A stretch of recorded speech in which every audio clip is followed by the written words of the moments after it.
Oh, Hola.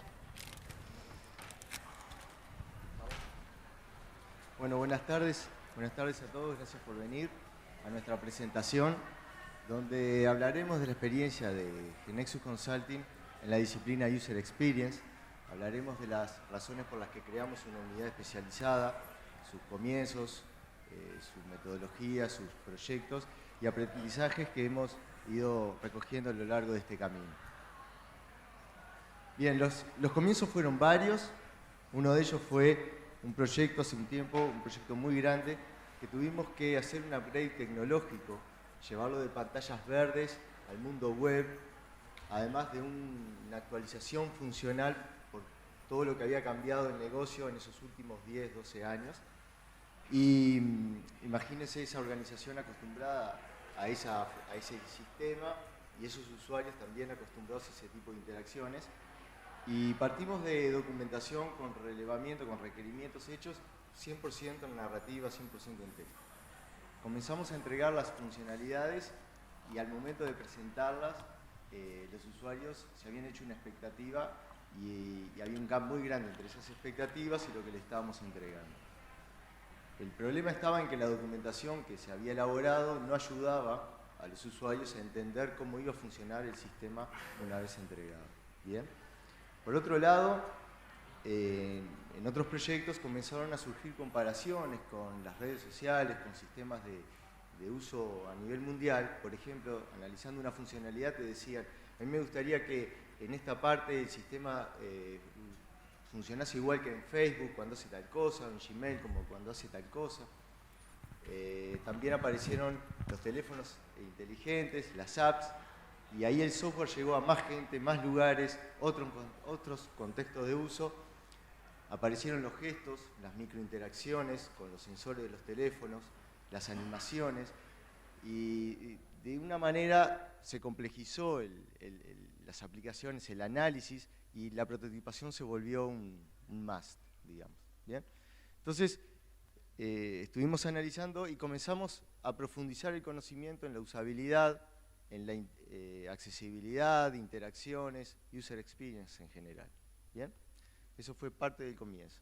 De forma tal que nos damos cuenta que la user experience, bien diseñada, jugaba un rol fundamental y definía el éxito o el fracaso en los productos que estábamos diseñando. Adelante. Gracias. Hola, ¿se escucha?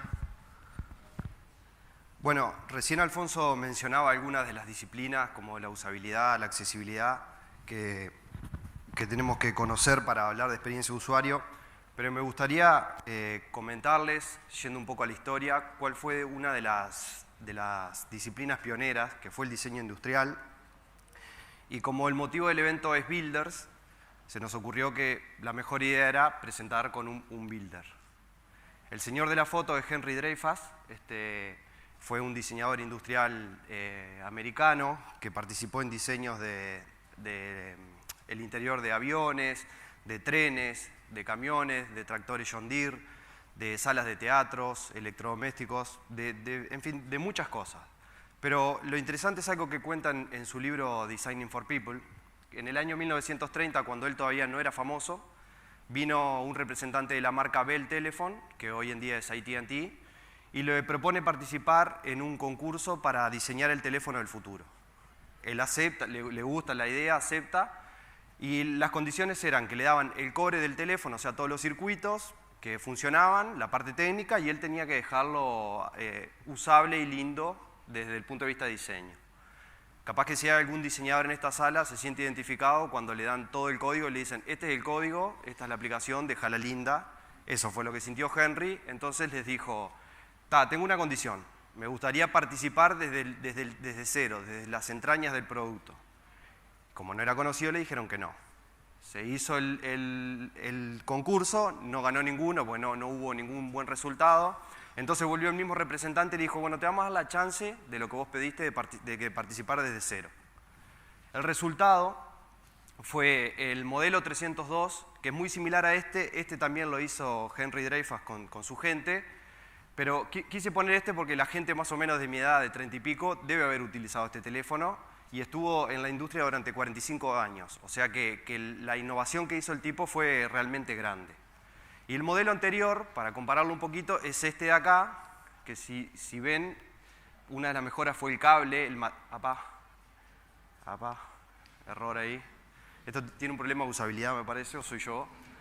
El tema del cable, mejoraron el material del cable, ese ven que está todo roto y no es extensible, no era muy práctico para hablar, en este otro sí. Otra cosa que mejoraron fue las letras y los números están bajo el relieve, o sea que cuando discábamos no tocábamos la pintura del número y no se borraba. Otro detalle más es estas dos patitas de acá, yo no sabía, pero te permitía, si bien no era un teléfono inalámbrico, te permitía meter los dedos atrás del teléfono y por lo menos moverte un poquito. Y él pensó en todos esos escenarios, esas interacciones, o también, por ejemplo, si querés pasarle el teléfono a alguien, si bien no es inalámbrico, se lo podés dar con esa funcionalidad. Y otra cosa que hizo fue una investigación de medir 2000 rostros para sacar cuál tenía que ser la medida del tubo, para que se adaptara a la mayoría de las personas. Todo esto fueron algunas de las mejoras, también mejoraron la parte interna del micrófono, era mucho más liviano. En aquel teléfono levantar el tubo tenías que hacer 2 meses de pesas más o menos, y cada 5 minutos tenías que ir cambiando la mano porque se te acalambraba. Pero todo esto de esta historia de este señor, ¿qué tiene que ver con experiencia de usuario? Bueno, lo que hizo Henry como si fuera mi amigo, pero lo que hizo este señor fue trabajar en diseño centrado en usuario. Que esta técnica, esta metodología es fundamental para cuando estamos trabajando, si queremos trabajar la experiencia de usuario. Hay que estar enfocado en las personas. Pip Stein mencionaba en su keynote que nosotros tenemos que observar y centrarnos en las necesidades de las personas. Y es verdad. No importa del ámbito que se esté, si queremos trabajar en eso, tenemos que mirar a las personas. Y esta técnica se basa en 4 principios fundamentales, que son que el primero, que el usuario tiene que participar en todas las etapas, que ahora le voy a mostrar las etapas. El segundo es que tiene que ser iterativo. El tercero, que el resultado de este proceso tiene que ser un producto fácil de usar. Y por último, que se necesita un equipo multidisciplinario. Estas son las etapas. Si bien tiene flechitas para avanzar y para retroceder, por eso es iterativo, que parte de eso lo explicó Pia en la charla anterior. Y la primera etapa es el análisis. También le decía que es multidisciplinario, porque en esta etapa tiene un rol más importante los perfiles de investigación, de research, como son los analistas de negocio, analistas funcionales, los UX research. ¿Por qué? Porque en esta etapa lo que hay que identificar es el público objetivo de mi aplicación, de mi producto, para qué lo van a usar y el contexto. Y el contexto es fundamental porque no es lo mismo diseñar una aplicación, una pantalla para una persona, por ejemplo Romina Moreno, que está sentada en un escritorio con el aire acondicionado, ante la misma tarea a una persona que lo tenga que hacer en el medio del campo a las 2 de la tarde con el sol de frente y con las manos transpiradas. Claramente tiene que haber otra interacción, tenemos que diseñar otra solución, porque el problema ya del contexto es distinto. Y en esta etapa es fundamental la observación, y hoy viendo la charla de Maida me gustó el ejemplo que pusiste de Henry Ford, que dijo, si yo le preguntara a mis usuarios qué necesitaban, me hubieran dicho caballos más veloces. Y esto es verdad, si vos le preguntás al usuario muchas veces, él sin querer te va diciendo cómo lo quiere hacer, y no es difícil identificar la necesidad. Por eso con la observación esa necesidad siempre es detectada, teniendo perfil o sea, perfil de investigación, ¿no? Siendo metódico. Después que tenemos toda la letra del problema, vamos a decir, el problema de nuestro usuario, pasamos a la etapa de diseño. En esta etapa ya entran a jugar otros roles como el arquitecto de información, el diseñador de interacciones, los diseñadores visuales. Y esta es la etapa más creativa, o como dice Juan José Spinelli, la etapa, cuando hace como el cocinero, así, la etapa de la magia, porque acá hay que ponerse un poco inventivo y tratar de pensar fuera de la caja. En esta etapa lo que se debe hacer es diseñar varias soluciones, no una sola. Un error común que cometemos es diseñar una sola solución y defender la capa y espada. Y como dice Alfonso, cuando entramos a una reunión hay que sacarse el ego de arriba, dejar la mochilita del ego y pensar qué es lo que quiere la persona que va a usar mi producto. De cada de esas soluciones lo que tenemos que hacer es empezar a diseñar la arquitectura, la información que van a tener, las interacciones, las navegaciones, dónde van a estar el call to action, qué va a hacer, qué feedback voy a dar. Todo eso prototiparlo desde baja fidelidad hasta llevarlo a alta fidelidad. ¿Tá? Alta fidelidad sería lo que va a ver el usuario en sí, un prototipo bien armado.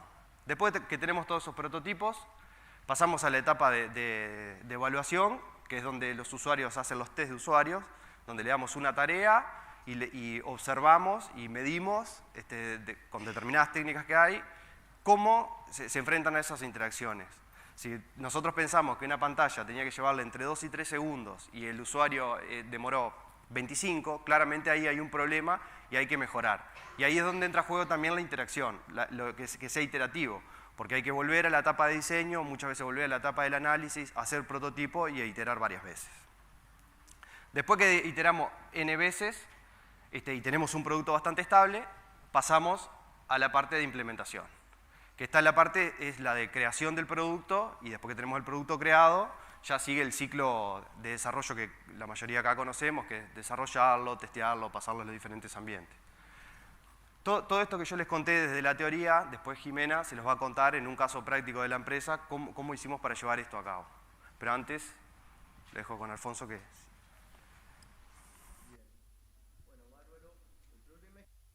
El problema es que cuando nos enfrentamos a la realidad ocurren algunos desafíos. A ver si algunos de esos les ha pasado. Por ejemplo, todos los proyectos normalmente tienen restricciones. Restricciones de tiempo, de dinero, de capacidad de las personas involucradas, lo cual hacen que nuestras acciones a veces se vean un poco restringidas.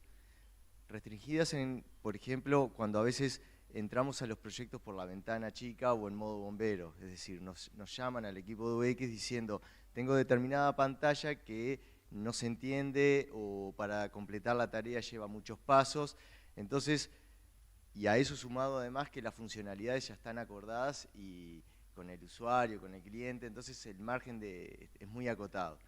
A veces lo que hacemos es un análisis heurístico de usabilidad, hacemos una lista de recomendaciones, eso sí, la hacemos completa, no teniendo en consideración las restricciones del proyecto, y las dejamos priorizadas, de forma tal que el equipo de ese proyecto pueda ejecutar las que puedan en ese momento, con la esperanza siempre de que en siguientes fases de los proyectos, porque siempre hay, las puedan, a esas recomendaciones que quedan postergadas, las puedan implementar más adelante. ¿Bien? Después, otras situaciones, a veces tenemos pocas interacciones con los usuarios. Nos encontramos con que los usuarios están o muy poca disponibilidad de tiempo o geográficamente son difíciles de hallar. Entonces, eso a veces restringe un poco los casos. Esto es un dato de la realidad y mucho más frecuente de lo que uno piensa. Piensen lo siguiente. La comunidad DIXDA, que es la comunidad que involucra a todos los diseñadores de experiencia de usuario, elaboró una encuesta el año pasado en Uruguay donde el 34% de las personas que respondieron afirmaba que no hacen pruebas con usuarios para hacer sus productos. Es un índice complicado, hay que mejorarlo, pero bueno, comienzo tienen las cosas. ¿Bien? Y después también nos hemos encontrado con que es una disciplina que tiene muchos elementos subjetivos, genera diversas opiniones, entonces eso al principio causa un poco de resistencia en la planificación inicial de los proyectos, reservar horas para un equipo de UX. ¿Cómo se baja esa resistencia? Justamente a veces teniendo participaciones puntuales, entrando en modo bombero, la gente entiende de qué viene la mano, cómo se resuelven las cosas, cómo trabaja el valor de un equipo de UX, entonces esas resistencias en el futuro empiezan a bajar y ahí entramos inicialmente en los proyectos como debería ser, digamos. ¿Bien? Siempre es algo, por más poco que hagamos, haber probado con un usuario en lugar de con ninguno, haber tenido 4 horas para investigar con un usuario en lugar de media hora, siempre es algo mejor. Siempre es mejor que no haber hecho nada. Siempre dejas una aplicación mejor funcionando que no haber hecho nada. ¿Tá? Bueno, veamos rápidamente algunos proyectos en los cuales estuvimos trabajando, se los describimos bien rápido. Algunos son en Uruguay, otros son en el extranjero, en el sector público, en el sector privado. Hemos colaborado con agencias de publicidad, como en el caso de Notable, en la trazabilidad de ganado acá en Uruguay, para el canal de productores, en el Banco de Previsión Social, haciendo algunos trabajos para la gestión de obras, en la comercialización y logística, en las exportadoras de fruta en Chile, y también colaboramos con el equipo de K2B Tools, identificando patrones de diseño. Por los que no saben, K2B Tools es una herramienta de desarrollo que utilizamos en todos los proyectos de GeneXus Consulting. Es una herramienta cuyo objetivo es para aumentar la calidad, la productividad en las aplicaciones. Nuestra función ahí fue identificar patrones de diseño para crear layout dinámicos en determinados dominios en los cuales ellos estaban interesados. ¿Bien? Además, no por último y menos importante, estuvimos trabajando en el área de salud, donde la usabilidad es crítica, es vital. Un error de operación puede complicar, tener serias consecuencias. Ahí estuvimos colaborando con la mutualista La Española, en la historia clínica oncológica, y permítanme detenerme en el proyecto de ACE Salud. En ACE Salud vamos a invitar a Jimena, que nos va a contar su experiencia trabajando junto con el equipo de UX. Adelante.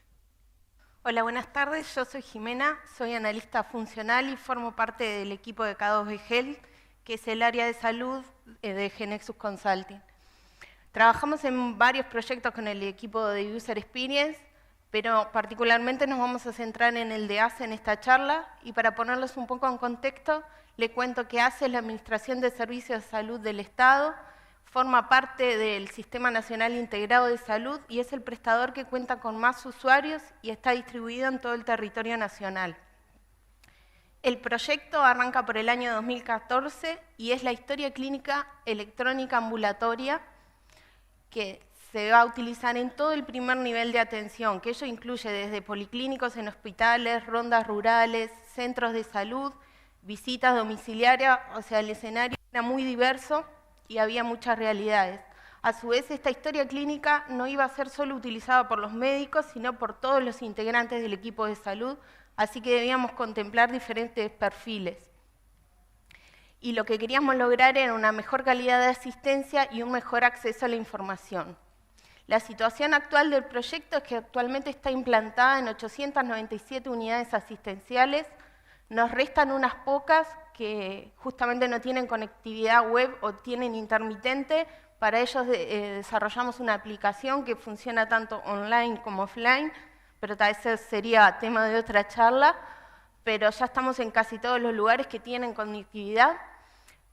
ACE tiene 1.355.000 usuarios y la usan 28.000 funcionarios. Así que se dan cuenta que el contexto es grande, diverso, y debíamos contemplar todo eso. Para eso empezamos a trabajar con el equipo de UX en el proyecto, y a diferencia de otros proyectos, lo que hicimos fue incorporarlos desde el principio. Ya en la propuesta estaban contempladas el trabajo de UX, y como en K2B Health tenemos un producto que es la historia clínica ambulatoria, partimos de esa base, le incorporamos nuevos requerimientos del cliente. En general, las historias clínicas ambulatorias tienden a estar orientadas a especialidades médicas. Acá teníamos un cambio, las orientamos al ciclo de vida del usuario, entonces teníamos fichas para bebés, niños, adultos, adolescentes, adultos mayores. Entonces teníamos que incorporar y centrarnos en el usuario y no en las especialidades. Y además teníamos también como equipo de salud varias evoluciones que queríamos hacer en este nuevo proyecto. Lo que hicimos fue arrancar con esa base que teníamos en prototipos de baja fidelidad y empezar a definir patrones de cómo iba a ser la herramienta.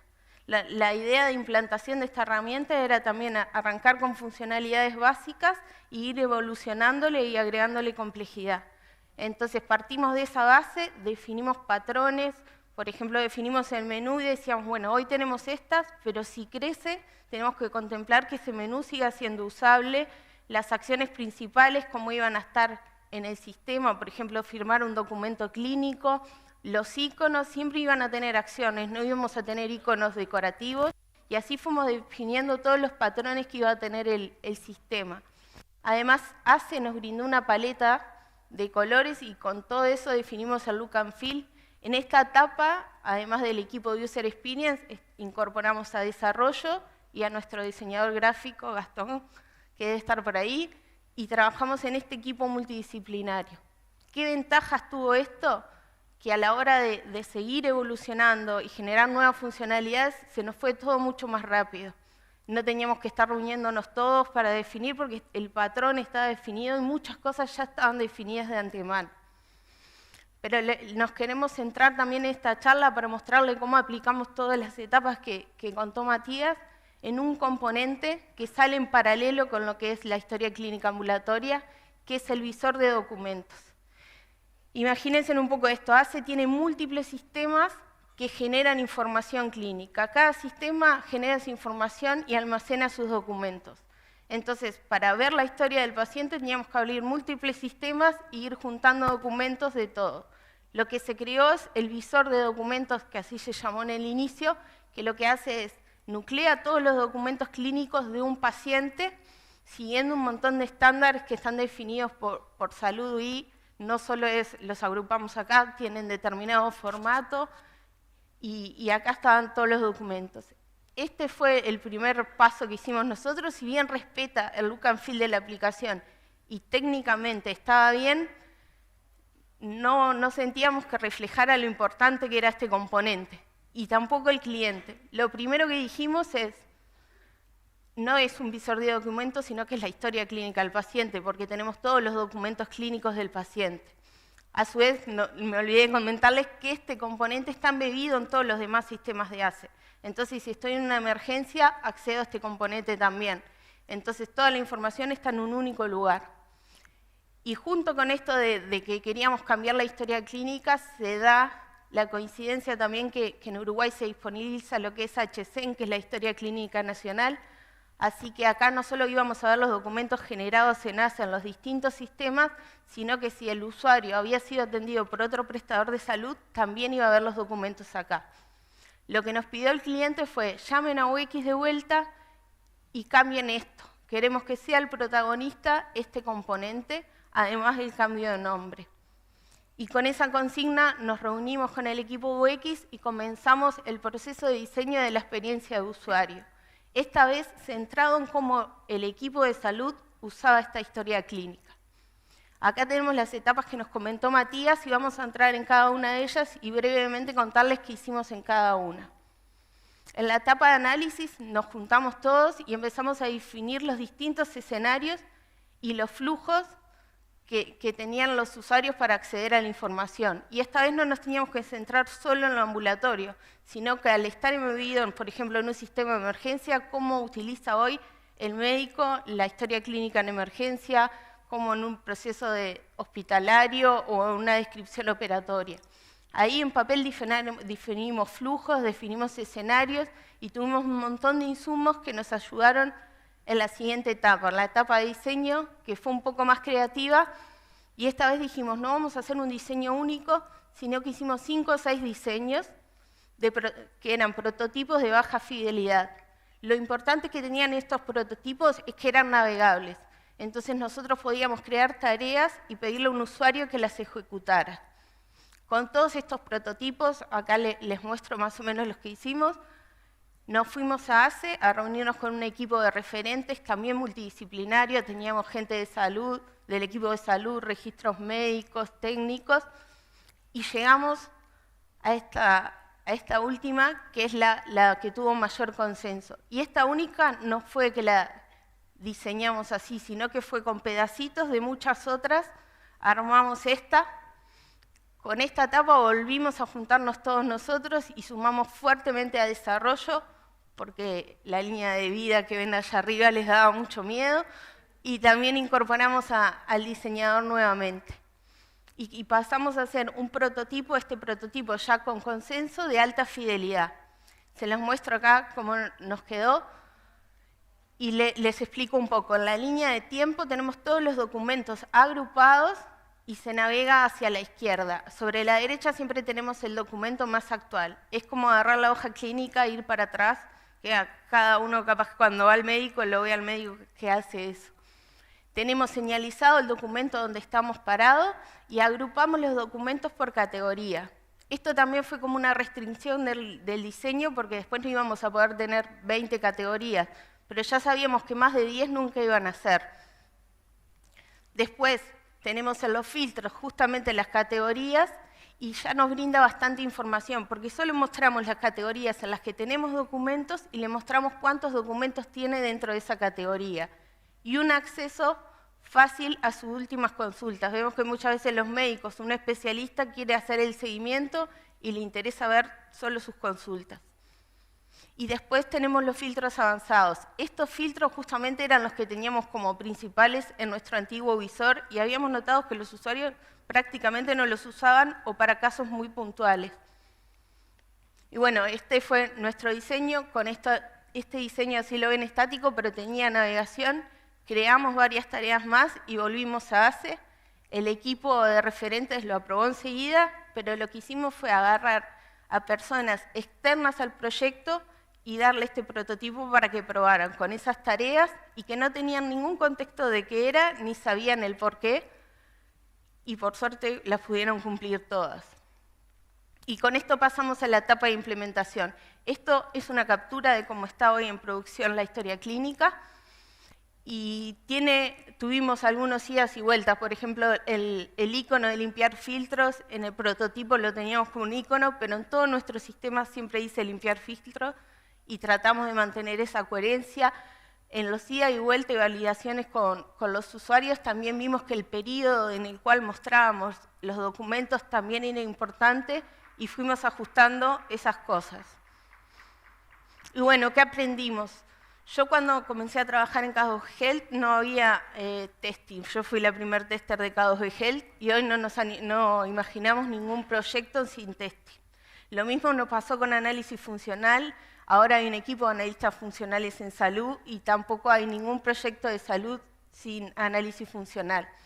Con UX venimos trabajando hace un montón y vemos todo lo que nos suma, y ahora que lo incorporamos desde el principio creo que lo vamos a seguir haciendo, espero.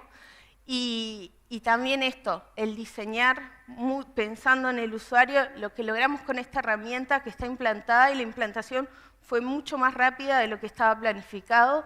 Tiene un porcentaje de uso de cerca del 80%, que es altísimo para las distintas realidades que hay en ACE, y los usuarios lo tomaron y les gusta, entonces nos ha sumado mucho. Y también esto de prototipar. Hace mucho tiempo que en salud prototipamos, pero capaz que nos quedamos con un diseño. Esta experiencia de tener varios diseños y quizás ninguno sea el que tenga más consenso, sino un pedacito de cada uno. Bueno, muchas gracias. Siguen con Alfonso. Hola. Bueno, entrando ya en el tramo final de la charla, algunas conclusiones para que se lleven. Sí, ya va por cuenta de Cacho lo que falta. Bien, consideramos que la UX es un elemento fundamental en la vida de los proyectos. Le estamos dando cada vez más importancia. Incluirla desde el inicio para que comience desde un plano estratégico, acompañe identificando cómo funciona el negocio, cómo lo usarían los usuarios, identificar las interfaces y acompañarlo todo a lo largo de la vida del proyecto. Una buena UX, bien diseñada, disminuye costos, tanto de fabricación como de operación. Imagínense que una UX hace que el sistema sea fácil de usar y además sea útil hacia los usuarios. ¿Bien? Si eso, por ejemplo, en un e-commerce, aumenta la conversión de usuarios, aumenta las ventas, las marcas son mejores percibidas. ¿Bien? Después, vamos rápido.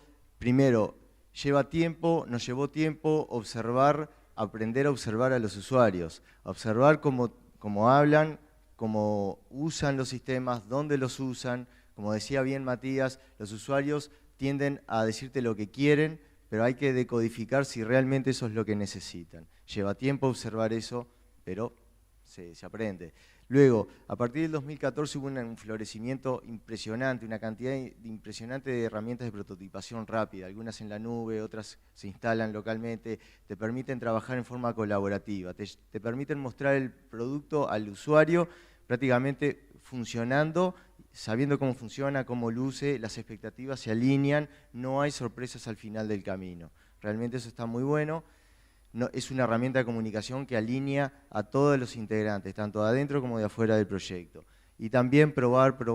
Como bien decía Pía, uno haciendo prototipos aprende aprende mucho y además también uno va entendiendo cómo funcionan las cosas, el modelo mental de los usuarios, ¿tá? Como bien decía Maida en las charlas anteriores. Después, como bien decía Matías también, aprender a que entramos en una sala cuando nos reunimos con los usuarios y dejamos el ego colgado en el perchero. Es decir, nosotros, como bien mostraba Jimena, nosotros no diseñamos para nosotros, diseñamos para los usuarios. ¿Tá? Uno tiende, cuando lleva un diseño a mostrárselo al usuario, tiende a defenderlo, y en realidad lo que tenés que es dejarlo que se defienda él solo. Bien, nosotros diseñamos 5 versiones, 6 versiones para resolver un problema y la versión resultante fue una completamente distinta, que lo que hizo fue tomar distintos componentes de esas pantallas para hacer una nueva. ¿Por qué? Porque el modelo mental todavía no lo habíamos entendido bien. El modelo mental es fundamental para luego entender, hasta esto vibra ahora, para luego pasar a un modelo conceptual que esté alineado al modelo mental. Creo que lo dije bien, Maida, ¿no? Bien, y luego ver el vaso medio lleno. ¿Tá? Pocas intervenciones igual son suficientes para dejar algo mejor a como lo encontramos. Bueno, muchísimas gracias, espero que le haya servido. Si escanean ese código, se llevan una mochila. Gracias.